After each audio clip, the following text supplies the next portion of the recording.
На вчерашната седница на Централниот комитет на ВМРО-ДПМН беа усвоени листите на кандидати за пратеници од ВМРО-ДПМН и Коалицијата за подобра Македонија низ еден демократски процес и процедура.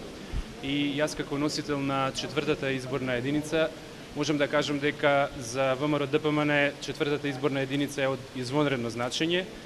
не само заради тоа што се работи за голем број на населени места и за многубројно население, туку затоа што се работи за голем број на земјоделци и земјоделски семејства, а тоа е еден од клучните приоритети во програмата на ВМРО-ДПМН.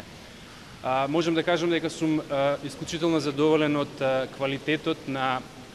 луѓето кои што се избрани на листата. Се работи за главно свежи лица, нови луѓе кои што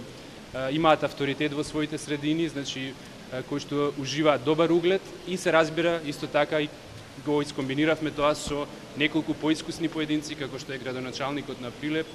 и неколку други кои што исто така ќе бидат составен дел на тимот што ќе се надпреварува во четвртата изборна единица. Врз база на квалитетот на луѓето и врз база на квалитетот на нашата програма, која што е изобилува со бројни проекти и во земјоделството, и во делот на даноците, и во делот на економијата, и во делот на образованието, и во делот на здравството и сите други сегменти,